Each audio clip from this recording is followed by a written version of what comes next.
베드로전서 1장 16절 말씀, 짧으니까 한 목소리로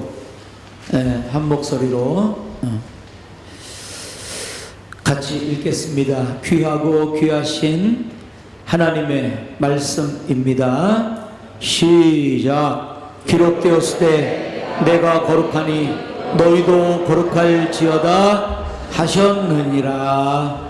아멘. 아멘. 우리 지난주에 성결교회는 자생교단이다, 자생교단이다, 그렇게 말씀을 들었고요.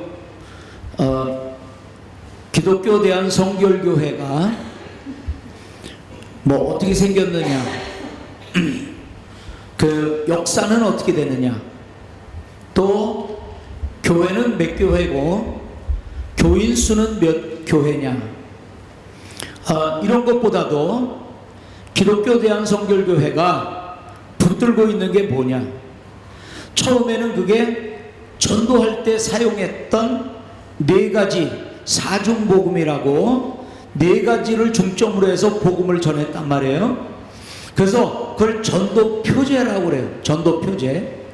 그러나 그 전도표제 네 가지가 전도할 때만 사용하는 표제가 된 게 아니라 그 기독교 대한 성결교회의 성결교인들의 삶과 신학을 이루는 기초가 되었다. 그래서 기독교 대한 성결교회 그러면 네 가지를 꼭 기억하시라. 뭐였다고요? 중생, 성결, 신유, 재림. 네 가지 이걸 꽉 붙들고 우리가 성결교인으로서 살아가야 하겠습니다. 성결교회 교인을 뭐라고 말하냐면 성결인이라고 말해요. 성결인. 그래서 무슨 세미나가 열리거나 무슨 집회가 열리면 성결인 대회라는 말을 해요. 성결인. 우리 대학교를 가면 CCC라는 그런 선교단체가 있어요. 그런 거 멤버들을 뭐라고 말하면 CCC맨이라고 그래요. 삼성을 들어가면 삼성 직원들을 뭐라고 말하면 삼성맨이라고 말해요. 우리 성결교회 교인들을 뭐라고 말하면 성결인이라고 말해요. 성결교회라는 말, 성결인이라는 말, 그걸 봐서라도 우리 기독교 대한 성결교회는 뭐를 강조한다고요? 성결을 강조해요. 거룩, 성결을 강조해요. 지난주에 우리가 김지원 장로님이 얼마나 못된 분인지 우리가 같이 봤죠, 그죠? 그런데 저분을 하나님이 뭐라고 그랬다고요? 의롭다고 했다고. 이제 누구도 저분을 아이 못난 사람, 뭐 이런 사람이 다 있어, 이럴 수가 없어요. 아무리 우리가 그래도 하나님은 우리 김지원 장로님을 뭐라고 그런다고요? 의롭다라고 그런다고요. 지금 김지원 장로님 괜히 몸매를 맞는 거지 다 그렇다고요. 저를 포함해서. 아멘. 장로님 기왕에 한번 외쳐보시죠. 그래, 나는 의인이다. 한번 해봐요. 쑥스러워요? 그런 말하기? 아니, 당당하게. 누가 그렇게 했는데 하나님이 날 보고 의인이라고 그랬는데 내가 나한테 쑥스러워. 그러면 안 되는 거예요. 당당하게 외치는 거예요. 나는 의인이다. 쑥스러운 게 아니에요. 그게 부족함이 없다 이런 말이 아니라니까요. 그런 것까지도 내가 감당해 주겠다 하나님이 말씀하시는 거라고요. 아멘. 자, 우리는 누구라고요? 의인이라고요. 하나님의 자녀가 되었다고요. 아버지가 바뀌고 우리 위치가 바뀌고 우리를 인도하는 자가 바뀌고 우리의 죽었던 상태가 살았다는 상태로 바뀌었다고요. 모든 게 믿음으로 그렇게 돼. 이신칭의, 의롭다고 불림을 받았다. 이신득의, 의롭다는 것을 얻었다. 뭐로? 이신, 믿음으로. 다 믿음으로 이루는 거고 하나님이 하신 일이지 내가 무슨 건덕지가 있거나 내가 무슨 실마리가 있거나 내게는 아무것도 없어요. 은혜예요. 은혜. 자, 이제 우리가 중생했어요. 이제부터는 숙제가 뭐죠? 숙제가 뭐예요? 중생한 사람의 삶을 살아야 돼요. 지난주에 우리가 설교를 들으면서 중생의 핵심 단어가 뭐라고 그랬죠? 새로워지는 것. 이제 새로운 삶을 살아야 한다는 거예요. 새로운 삶을 살아야 합니다. 그게 어떤 삶이냐면 기독교 대한성결교회 교인은 특별히 거룩한 삶을 살아야 된다. 얼마 전까지만 해도 저희 기독교 대한성결교회 영어 이름이 KC예요. 코리아 이벤젤리컬 처치요. 복음적 교회다 이렇게 됐어요. 근데 우리 교회가 뭐라고요? 성결교회란 말이에요. 그럼 왜 이름에 성결교회가 안 들어갔을까요? 미국에서 이상한 운동이 벌어졌어요. 자, 성경이 뭐라고 말하죠? 뱀에 물렸지만 해를 받지 않는다 이래요. 그래서 예배 시간에 뱀을 풀어놓고 예배를 드리는 사람들이 있었어요. 우리도 한번 해볼까? 다음 주에 와서 뱀이 많으면 그렇구나 그렇게 이해하고 예배를 드리세요. 뱀에 물려도 해를 당하지 않는다. 그래가지고 뱀을 풀어놓고 예배를 드렸어요. 그 운동을 일으킨 사람들이 홀리니스 운동이라고 그랬어요. 성결 운동한다 그랬어요. 그래서 우리가 그걸 쓰면은 오해를 받잖아요. 그래서 우리 거를 쏙 뺐어요. 그래서 그냥 복음적 교회라고 이름을 줬어요. 그런데 얼마 전에 우리가 그럴 필요 있냐? 그래서 다시 홀리니스 성결이라는 이름을 집어넣었어요. 그래서 KEC에서 KEHC가 됐어요. 코리아 이벤젤리컬 홀리니스 처치가 됐어요.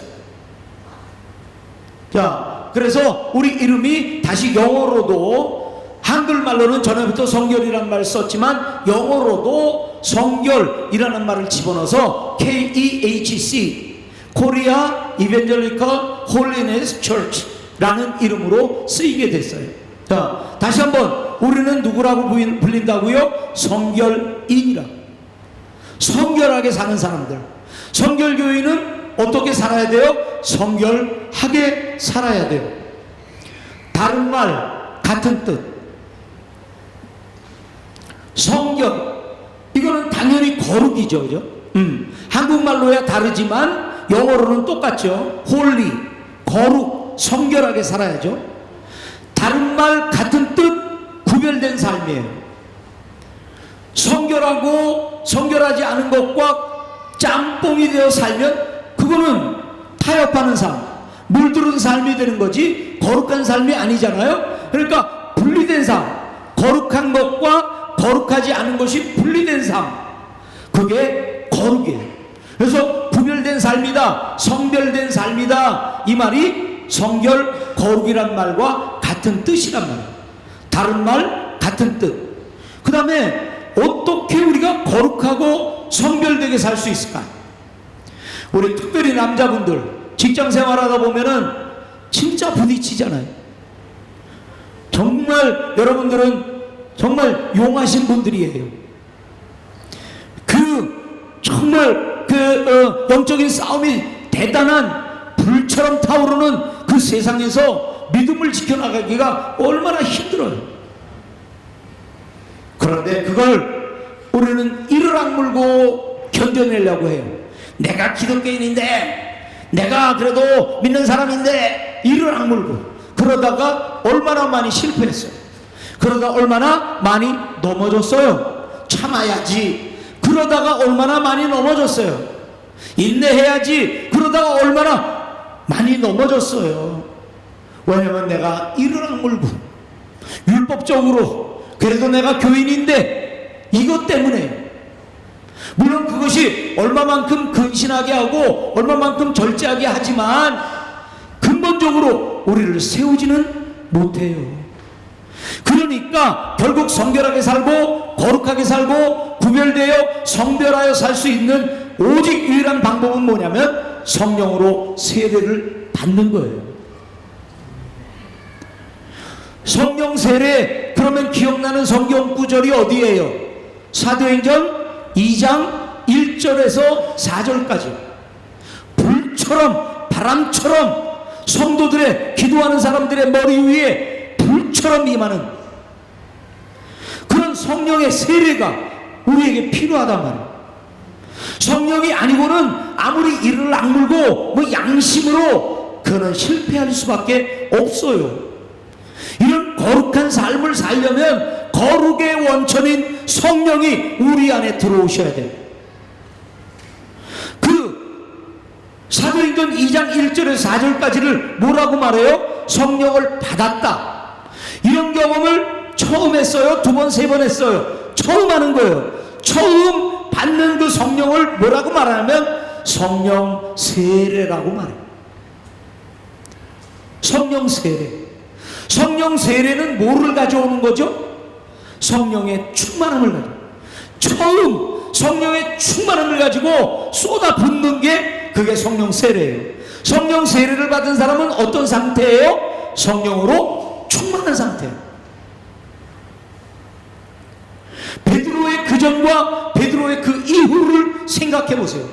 이를 악물고 살던 때에 아, 주님 어디 가든지 내가 따르리다 실패했어요. 근데 그 이후는 자발적으로 기쁨으로 주를 따르고 주를 위해 죽기까지 하고, 누가 강압하는 거 아니거든요. 이를 악물고 그러는 거 아니거든요. 그 안에 살아계신 성령께서 그렇게 살도록 하셨어요. 우리가 거룩하게 성결하게 사는 방법은 성령밖에 없어요. 그러니까 우리는 성령 세례를, 성령을 경험하는 것을, 성령 받는 것을, 성령 충만을 우리는 늘 사모해야 돼요. 그게 성결 교인이 특징이에요. 성령을 사모하는 것. 자, 그러면 이런 상태, 거룩한 상태, 구별된 상태, 성령을 받아 성령으로 충만한 상태를 뭐라고 말하냐면 완전한 상태라고 말해요. 이것 때문에 성결교단이 욕을 먹어요.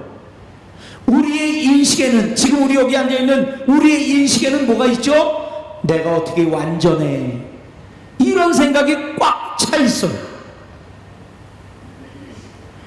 아이, 죄지면 또 주님이 구원해 주시지 않으면 내가 또 뭘 어떻게. 근데 우리 성결교단은 그리스도인의 완전을 꿈꿔요. 이거는 우리가 부족하지 않다는 것도 아니에요. 부족하다는 거예요. 우리가 연약하다는 거 다 인정하는 거예요. 그럼에도 불구하고 우리가 이를 악물고 살으려면 넘어질 수밖에 없지만 성령이 오시면 성령이 드러나는 삶, 그런 삶을 무슨 삶이라고요? 완전, 기독인의 완전이다. 그래서 여러분, 우리가 딱 머리에 넣으세요.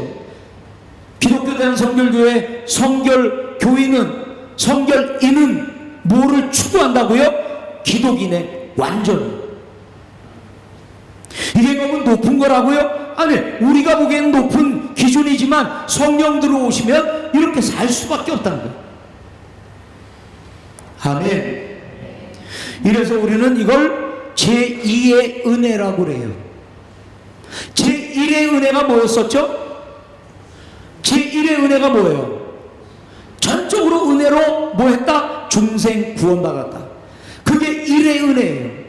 그 다음에 제2의 은혜가 뭐예요? 이 성령을 받아 완전한 삶을 살 수 있도록 하는 계기, 그게 제2의 은혜라고 말해요. 됐어요? 이 말 잘 기억하세요. 우리 한번 같이 읽어봅시다. 시작. 성결. 시작. 성결. 거룩. 구별. 성령 세례. 완전. 제2의 은혜. 기독인의 완전. 기독인의 완전. 자, 이거 이해하면 우리 성결교인의 성결이 뭔지를 사실은 다 이해한 거예요. 자, 죄의 문제 주님의 보혈로 해결이 됐죠. 그게 뭐라고요? 중생이요. 이제는 뭐가 돼야 돼요? 중생한 사람이 중생한 삶을 살아야 돼요. 그 삶이 뭐예요? 거룩한 삶이요, 성결한 삶이요.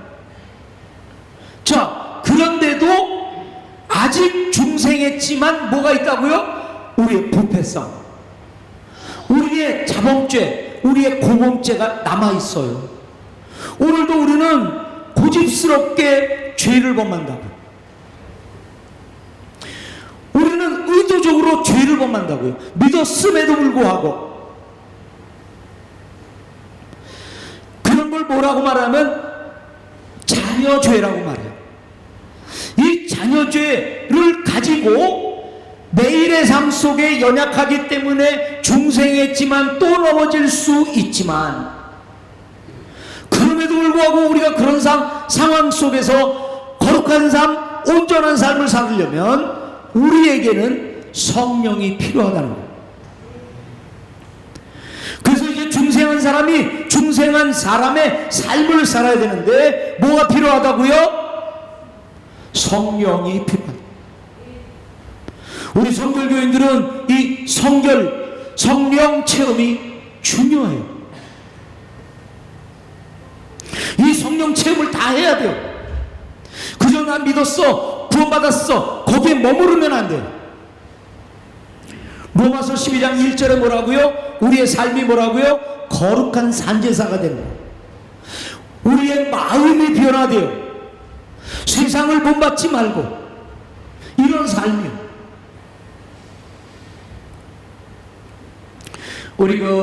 아까 우리가 본 성경 말씀은 뭐였죠? 하나님이 거룩하니 너희도 거룩할지어다죠. 그런데 마태복음 5장 48절에는 뭐라고 되어 있는 줄 아세요? 거기에는 뭐라고 되어 있냐면 하늘의 아버지가 온전하시니 너희도 온전할지어다. 온전, 완전, 거룩, 이게 같은 말이에요. 어떻게 감히 내가 온전하게 사나? 가능하다는 거예요. 뭐가 임하면? 성령이 임하면. 그래서 성결인들은 성령을 사모해요. 뭐 하기 위해서? 성결한 삶을 살기 위해서. 이게 오늘 우리의 사모함인가요? 나도 성결하게 살고 싶어. 나도 거룩하게 살고 싶어. 왜 이렇게 기독교인이라고 그러는데 왜 이렇게 용서가 안 되고, 내가 기독교인이라는데 왜 이렇게 인내가 안 되고. 우리 새벽마다 요즘 묵상을 하는데 그런 거예요. 사도행전을 우리가 묵상하거든요. 성령이 임했다 뭐 이러면, 뭐 땅이 진동했다 그러면, 첫째 거부, 난 싫어 그런 거. 나는 광기 어린 성도가 되고 싶지 않아 이런 거. 두 번째 무관심, 그렇대? 그렇군. 세 번째 정말 성경에 일어난 일이 나에게 일어나기를 간절히 사모함. 오늘 한번 이 설교 말씀을 들으면서 나는 어떤 사람인가 몰라 됐다니까. 괜히 성령 받아봐야 괜히 교회에다가 시간도 쏟아붓고 나 그러고 싶지 않아. 우리 지난주 금요일날 무슨 설교 들었을까요? 내가 너희에게 부담을 줬더냐? 하나님이 물어보세요. 예배 드리는 거 뭐 이런 게 부담이야? 헌금해라, 이게 부담이야? 주님이 말씀하세요. 내가 언제 너에게 부담 줬니? 그리고는 주님이 말씀하시는 게 뭐냐면, 기억해. 내가 홍해 건너게 하고 요단강 건너게 하고 애굽에서 나오게 하고 십자가에서 너희를 대신하여 내가 피를 흘렸고, 그리고 내가 너에게 요구하는 것, 내가 한 것, 내가 너에게 요구하는 것, 뭐가 큰 거예요. 은혜가 크다면 내가 너에게 요구하는 것들, 율례와 법도는 그건 부담이 아니야. 내가 너희에게 해준 것도 없이 이거 해 저거 해 율례와 법도를 너희들한테 줬으면 그건 무겁겠지. 내 은혜를 생각해봐. 내 십자가를 생각해봐. 뭐를 하라고 하는 그 율례와 법도들이 무거운 짐인가 한번 생각해봐. 그리고 내가 너에게 율례와 법도를 주는 것은 뭐라고요? 너희를 행복하게 하기 위해서 하는 거예요. 그때 당시에 예배를 드리는데 옆에 거를 컨닝하는 거예요. 옆에 나라 보니까 제사에 술이 있어요. 제사에 여자가 있어요. 제사에 섹스가 있어요. 왜 제사에 섹스가 있죠? 그들의 우상은 전부 다 풍요의 신이거든요. 그래서 제사를 드리면서 뭐 아이를 많이 낳고 하여튼 풍성한 것, 이것을 표방하기 때문에 예배 가운데, 그들의 제사 가운데 섹스를 해요. 그래서 제사장들은 여자예요. 가만히 보니까 즐거워 보이거든요. 자꾸 글로 가고 싶은 거예요. 그런데 이쪽에서는 절제하라, 근신하라. 왜 그렇게 해요? 너희의 행복을 위해서 그러는 거야. 우리가 자꾸 옆에다가 자꾸 뭘 신경을 써요. 저것도 괜찮은데, 주일날 어디 가서 뭐 산으로 들로, 아 저 사람들은 여가를 잘 보내네, 행복해 보이네, 삶이 여유로워 보이네. 우리 맨날 이거 할 수 없이 주일에 와가지고 예배드리고 이게 뭐지 고리타분하고 곁눈질하지 마. 주님이 주시는 길을 걸어가요. 왜요? 너희의 행복을 위해서 그러는 거예요. 오늘 성령에 대해 이야기합니다. 몰라. 아니 이렇게 말씀을 전할 때 이것이 나의 사모함이 돼야죠. 성령 주세요. 성령으로 살게 해주세요. 주님께 영광을 돌리는 게 나 기독교인으로서, 기독교에 대한 성결교회 성결인으로서 사모하는데 죽어도 나는 못해요. 할 수가 없어. 근데 이렇게 성경이 말하는데 성령을 의지하면, 성령으로 충만하면 이 삶을, 온전한 삶을 살아갈 수 있다네요. 그래서 기독교에 대한 성결교회가 성령을 기반으로 일어났대요. 세워졌대요. 지금도 운행되고 있대요. 우리 성결인의 사모함은 성령이에요. 그래서 그 성령으로 말미암아 성결한 삶을 사는 것, 거룩한 삶을 사는 것, 남은 죄, 부패성, 자범죄를 가지고 뭉뚱그려서 사는 게 아니라 혹시 넘어질지라도 또 이기고 승리하고 일어나고 성령에 의해서. 아멘. 중생했고 그게 첫 번째 은혜고, 이제는 중생한 사람의 삶을 살아야 되는데 그건 이를 갈고 무슨 양심으로 뭐 이렇게 살 수 없는 거예요. 성령으로만 가능하다. 그래서 그거를 제2의 은혜라고 말을 하고 있습니다. 자, 성결에는 두 가지 성결이 있어요. 첫째는 죄악과 어둠과 분리된 삶이에요. 그러니까 내가 죄를 짓지 않는 삶이에요. 이런 걸 보고 뭐라고 말하면 소극적인 거룩이다 이렇게 말해요. 내가 죄만 짓지 않으면 돼요. 소극적인 거룩이요.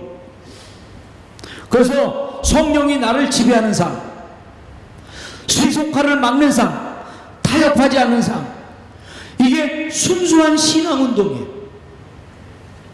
성령운동은 정말 순수하게 신앙 따라 살고 싶다는 정말 순수한 신앙운동이에요. 성결운동은 순수한 신앙운동이에요. 그리고 깨끗하여 하나님을 닮아가는 삶. 우리가 어떻게 하나님을 닮아? 성경은 우리로 하여금 그리스도를 닮아가고 신의 성품에 참여할 수 있대요.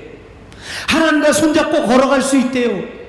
거룩하지 않기 때문에 그분과는 손도 못 잡고 그분을 얼굴도 못 보고 그분과는 거리를 둬야 되고, 그게 아니라 신의 성품에 동참하고, 그분이 사랑이면 우리도 사랑으로, 그분이 인내면 우리도 인내로, 그분과 손잡고 그분과 더불어 동행하는 삶을 살 수 있다. 그게 개인적이고 내적이고 소극적인 거룩이에요. 그런가 하면 우리 성결교회가 말하는 그 성결은 뭐냐면, 두 번째는 적극적인 헌신의 삶이에요. 자, 우리의 삶의 초점은 어딜까요? 우리의 끝은 뭘까요? 결국 복음 전해야 돼요. 뭐 교회에서 봉사한다, 뭐 한다, 뭐 가르친다, 뭐 많겠지만 결국 그게 웅축되어서 어디로 튀어나가냐면 복음 증거로 나타나야 되는 거예요. 헌신한 그 능력 없으면 못해요. 하다 말고 가지도 못하고 시작도 못하고. 성령으로 우리는 그런 능력의 삶을 살 수 있고, 봉사하기에 현저한 능력을 주시는 은총이 성령 세례. 성령으로 충만하여 온전한 삶을 살 수 있는, 타협하지 않고 구별된 삶을 살 수 있는 거예요. 성결에는 소극적인 거룩과 적극적인 거룩이 있다. 소극적인 것은 내가 성령의 지배받아 내적으로 죄를 짓지 않고 살면 되는 거예요. 그러나 적극적인 성결은 뭐냐면 나가서 복음 전하고 세상을 변화시키는 거예요. 내가 뭐가 된다고요? 축복의 통로가 되는 거예요.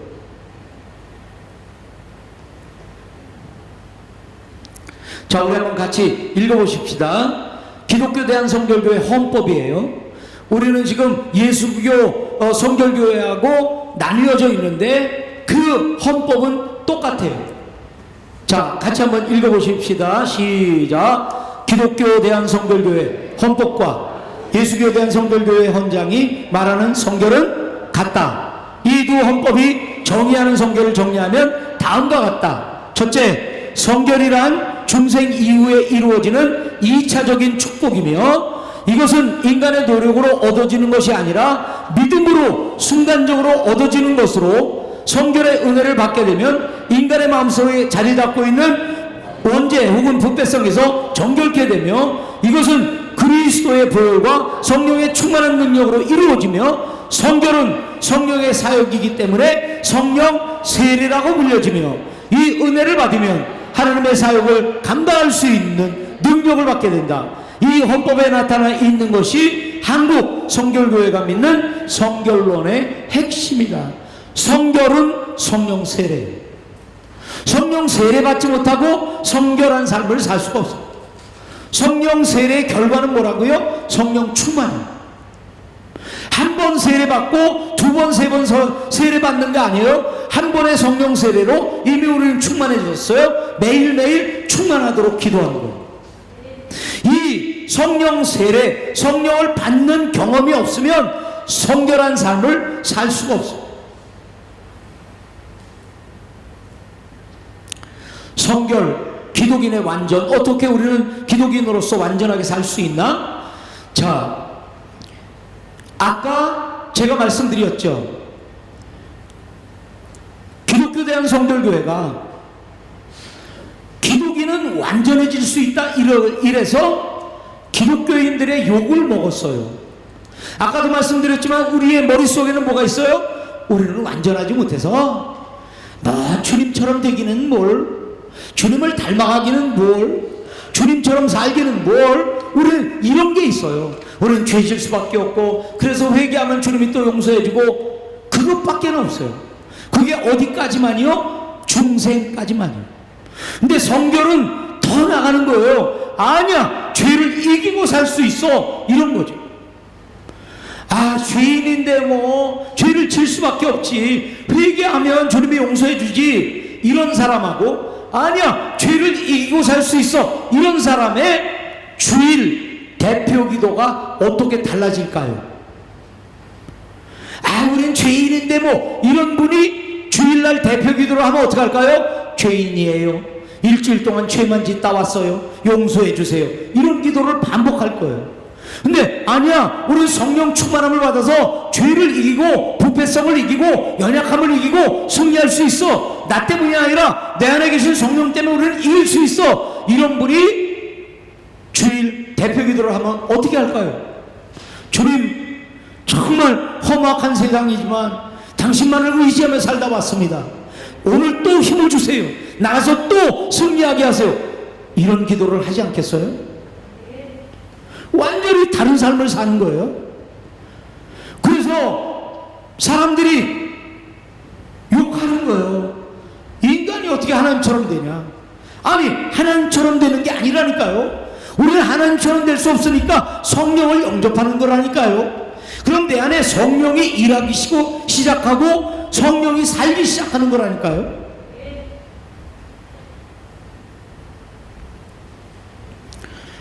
칼빈은 장로교의 교리에 그 기초를 쌓으신 분이에요. 뭐 꼭 그렇다는 건 아니지만 우리가 일반적으로 보면 칼빈은 책상 신학이에요. 책상에서 성경을 보면서 교리를 만들어내요. 그분이 만들어낸 신학의 최고봉이 뭐냐면 하나님의 영광이에요. 유아독전 홀로 존재하세요. 누가 도와줘서 존재하거나 누가 함께 해야만 존재하거나 그런 분이 아니라 유아독전 홀로 존재하세요. 누구에게 간섭받지도 않고 누가 뭐를 선택해줘서 그것을 따르지도 않고 홀로 영광 받으세요. 홀로 선택하시고 홀로 살아가시고 홀로 영광을 받으세요. 정말 엄청난 신학의 대가예요. 근데 그분이 그렇게 하지는 않았지만 그분이 혼자 다 하세요. 그러다 보니까 그 후배 제자들이 뭐라고 말하면 하나님 영광, 하나님은 누구에게도 간섭받지 않으시고 혼자 행하시고 혼자 결정하시고 그러다 보니까 뭐가 돼요? 그러면 그분은 모든 걸 정하시는 분이야. 뭘 정해요? 믿을 사람, 믿지 않을 사람을 정해. 그럼 이제 우리는 화들짝 놀라는 거죠. 믿지 않도록 정해줬단 말이에요. 하나님이 그럴 수 있나? 근데 그는 후대에 논리를 정당화하다 보니까 그런 논리가 나왔는데 칼빈의 순수한 교리는 뭐냐면 하나님께만 영광이에요. 그런데 우리 기독교 대한성결교회는 이 요한 웨슬레라는 사람을 기초로 해서 그분의 교리를 기초로 해서 세워졌어요. 자, 그분은 우리 세상에 어머니의 기도로 유명한 사람들이 누굴까요? 어머니의 기도로 유명한 사람들, 어거스틴의 어머니라고 그러잖아요. 또 요한 웨슬레 어머니 수산나라는 어머니가 있는데 어머니의 기도가 아주 짱이었어요. 그래서 어려서부터 신앙생활하고 정말 잘 훈련받아서 어른이 되어서 지도자가 되고 홀리 클럽이라는 클럽을 만들어서 뭐 영성운동이니 이걸 다 했어요. 그리고는 어느 날 미국으로 인디안들을 전도하러 간 거예요. 자기가 가자마자 그냥 두 손 들고 예수 믿겠습니다 막 이럴 줄 아는 거예요. 근데 전도하기가 너무 힘들었어요. 우리 6.25 때도요, 우리가 막 밀렸잖아요. 그러니까 이제 미군이 들어왔잖아요. 미군들의 생각에는 그런 게 자기들이 들어오면 그냥 벌벌 떨고 그냥 나갈 줄 알았어요. 근데 그게 아닌 거예요. 이게 마찬가지로 요한 웨슬레가 가면은 자기가 막 인디언들을 그냥 막 전도할 줄 알았는데 그게 안 됐어요. 실망하고 영국으로 돌아오는데 배가 막 흔들린 거예요. 두려워서 떨고 구토하고 난리가 났어요. 근데 한 10명의 사람이 앉아가지고 찬양하고 기뻐하고 감사하고 평안하고 창피해가지고 그래서 가서 물어봤어요. 당신들은 도대체 어떻게 그렇게 풍랑 속에서 평안할 수 있습니까? 그랬더니 그 사람들이 되물어 보는 거예요. 뭐라고 되물어 보냐면 당신은 구원받은 경험이 있습니까? 아니 내가 홀리클럽도 만들어갖고 영국에 막 영성운동을 일으킨 사람인데 나한테 그렇게 물어봐? 그래서 나 구원받았어요 라고 대답하려고 했는데 대답이 안 나오는 거야. 대답했다 보세요. 그럼 왜 아까 그렇게 구토하고 난리였어? 이러면 할 말이 없잖아. 그래서 대답을 못했어요. 그리고는 이제 돌아와서 어느 날 길거리를 걸어가는데 올더스게이트라는 그런 거리를 걸어가는데 조그만 부흥 집회가 있는데 로마서가 읽혀지는 거예요. 그 말씀을 듣는 때에 요한 웨슬레의 마음에 뜨거워졌다 이런 말을 써요. 기록에 그렇게 되어 있어요. 어디서 많이 듣던 말 아니에요? 어디서 듣던 말이에요? 엠마오로 돌아가던 제자들이 예수님 만나서 말씀 들을 때 어땠다고요? 뜨거웠다. 요한 웨슬레가 그걸 경험한 거예요. 그리고 그 경험이 무슨 경험이냐면 중생의 경험이에요. 정말 진정으로 중생한 거예요. 그리고 얼마 후에 모임이 있었는데 그 모임이 뭐냐면 먹고 마시는 모임이에요. 애찬식이에요. 근데 거기에서 말도 안 되게 성령을 경험해요. 요한 웨슬레가 쓴 글에는 뭐라고 되어 있냐면 우리는 새벽 3시까지 기도했다. 뭐하러 만났다고요? 밥 먹으러 만나서. 그럼 저녁에 한 6시, 7시쯤 모였겠죠? 많이 먹어봐야 8시까지 시간을 보냈겠죠? 저녁 새벽 3시까지 기도했다. 하나님의 능력에 강한 임재, 놀라운 기쁨의 소리를 지르고 전능하신 하나님의 현존을 경외하고 놀라움에 사로잡혀 있었다. 우리는 한 목소리로 외쳤다. 오 하나님, 우리는 당신을 찬양합니다. 우리는 당신이 주님 되심을 깨달았습니다.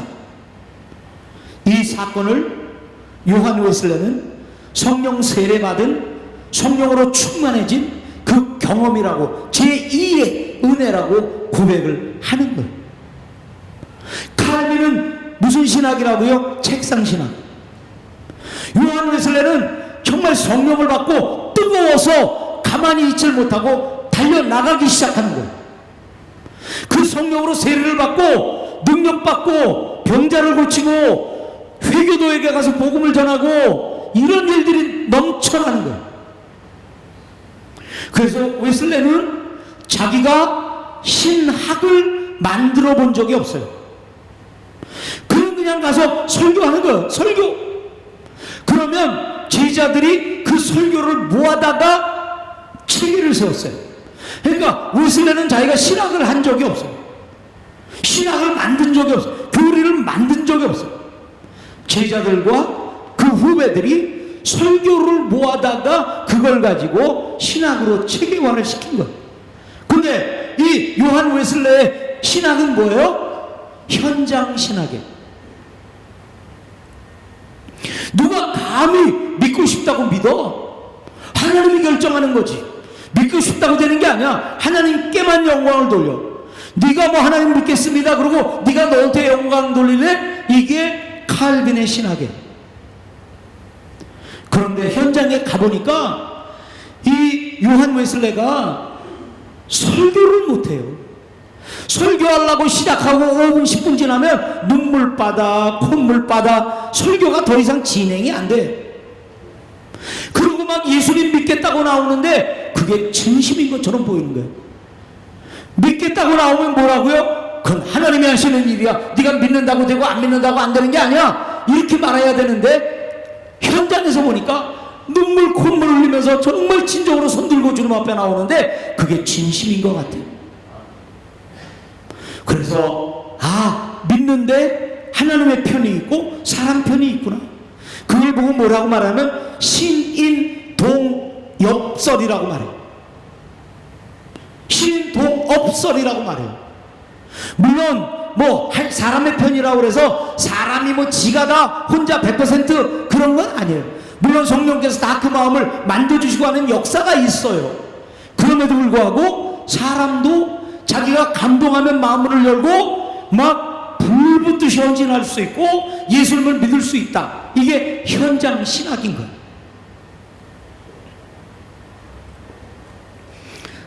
자, 그리고 보니까 자기가 살아보고 정말 성령 받은 사람들의 삶을 보니까 현장에서 보니까 뭐라고요? 기독인들이 완전해질 수 있다는 거예요.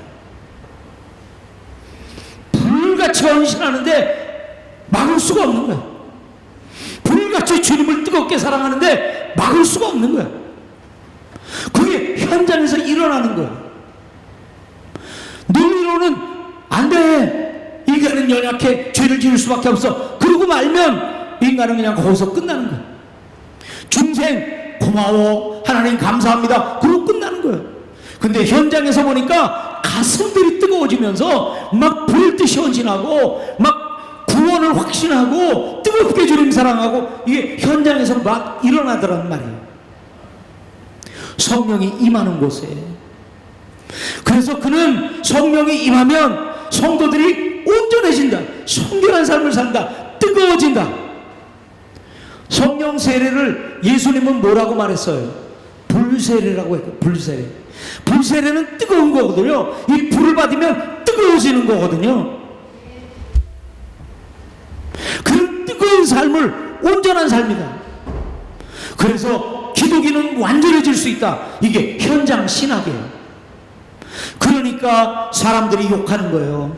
사람이 어떻게 완전해지냐? 요한 웨슬레도 사람이 완전한 게 하나님처럼 완전해진다는 걸 의미하진 않아요. 안쪽에 가면 바다가 있잖아요.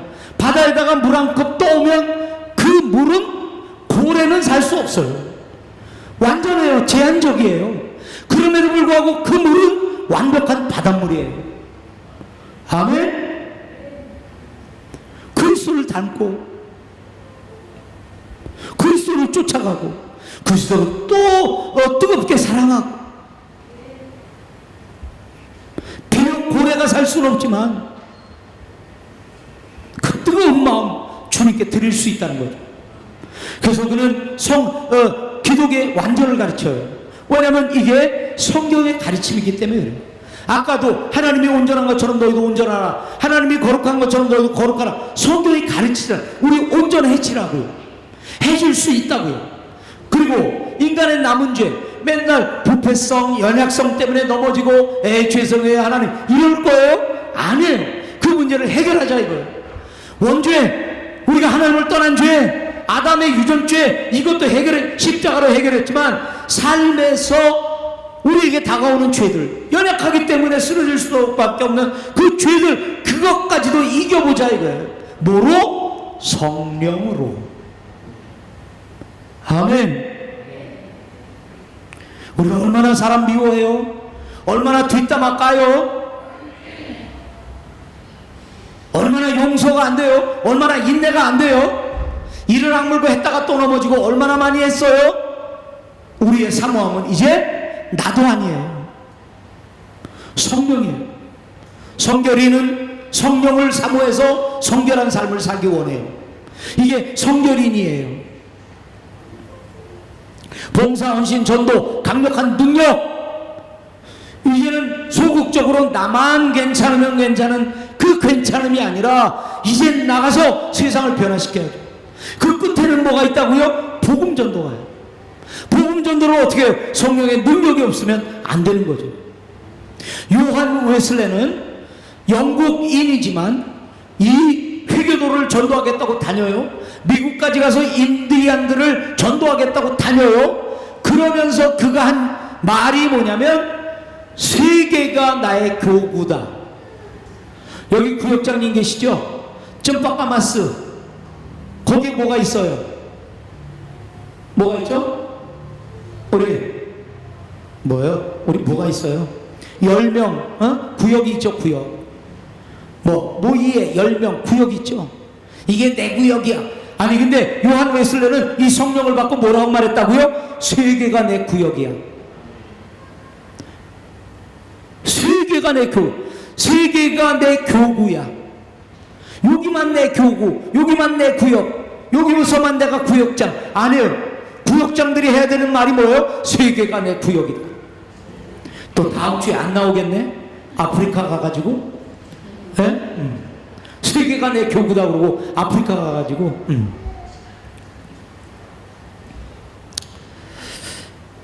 그리고 신앙의 성장을 위해서, 신앙의 성장이란 결국 이게 완전이란 말이에요. 완전이란 말을 성숙이란 말로 바꿀 수 있어요. 우리가 원하는 완전은 뭐죠? 그리스도의 장성한 분량까지.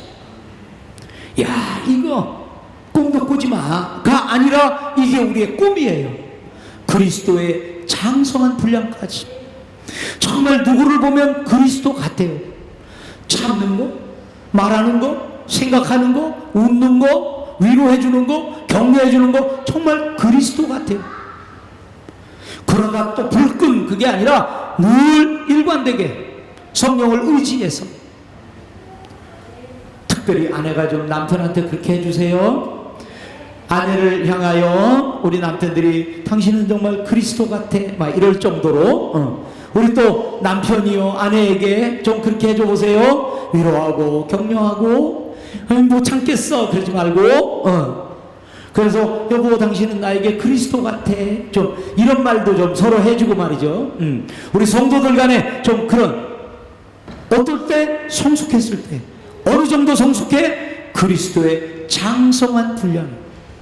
이게 뭐로 가능하다고요? 성령으로 가능한 거예요.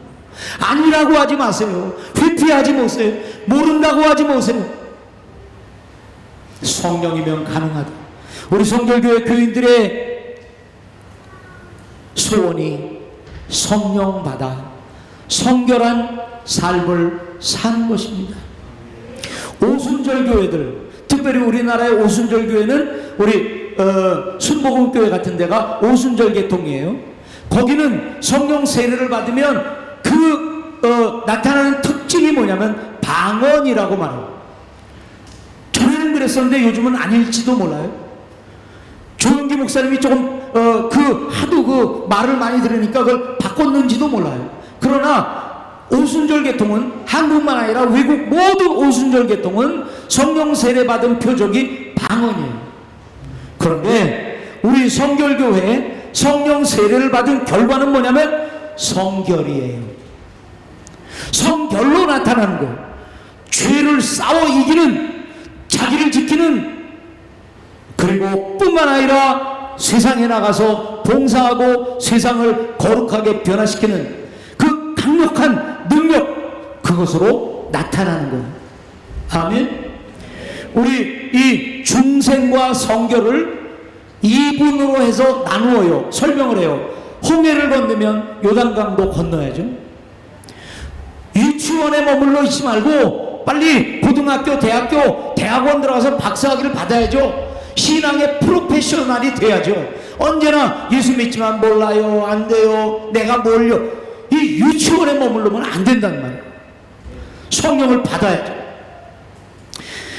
베드로의 경험을 보세요. 그 전에 주님 어디 가든 가겠습니다. 죽는 데까지도 가겠습니다. 이를 그냥 악물면서 말했지만 실패했어요. 그러나 성령을 받은 이후에 그는 놀랍게 변해요. 요한 웨슬레가 그렇게 변해요. 올더스게이트에서 중생을 경험하고 페더레인이라는 데서 성령을 받고, 그리고 병을 고치고 귀신을 쫓아내고 복음을 전하면서 세상이 내 교구다 이런 말을 하면서 복음을 전해가요. 마지막으로 그럼에도 불구하고 요한 웨슬레가 중하게 여겼던 게 있어요. 아까 두 가지라고 그랬죠. 내적인 것과 외적인 것이요. 자, 외적으로 은사 체험이 막 드러나는 성결이요, 막 병 고치고 막 귀신 쫓아내고 이런 외적인 은사 체험적인 성결이 있는가 하면 내적으로 성결해지는 내적 성결, 인격적 성결이 있어요. 요한 웨슬레는 나가서 세계는 나의 교구다라고 말하고 병도 고쳐주고 했지만 그가 특별히 마음에 둔 것은 내적 성결이에요. 우리 교회가 추구하는 being, doing보다 먼저, 그죠? 내적인 성결 최고봉에는 뭐가 있을까요? 자, 전에도 제가 여러 번 설교 말씀드렸죠. 제가 김지원 장로님에게 커피를 타드리고 싶어서 뜨겁게 해서 그냥 갖다 드리는데 아유 앞에서 엎어버렸네요. 결과는 나빴어요. 근데 하나님은 제 뭐를 보신다고요? 결과를 보는 게 아니라 동기라고요. 우리 내적인 동기 중에 동기는 뭐예요? 사랑이에요. 고린도전서 12장 은사, 고린도전서 14장 은사 가운데 고린도전서 13장에 뭐가 있어요? 사랑장이에요. 아무리 외적인 은사가 나타나도 내적인 사랑이 없으면 울리는 꽹과리와 같다. 그래서 요한 웨슬레는 내적인 성결을 그렇게 강조했어요. 내적인 성결의 가장 최고봉이 뭐라고요? 사랑이에요. 온전한 성결은 온전한 사랑이에요. 성령 충만은 사랑 충만이에요. 돈도 전하고 뭣도 하고 사역도 봉사도 하지만 내 속에 사랑이 넘쳐서 주위 사람부터 뜨겁게 사랑하고 이것이 한 사람 건너 세상까지 가는. 같이 기도하겠습니다. 주님, 우리 믿음교회 성도들이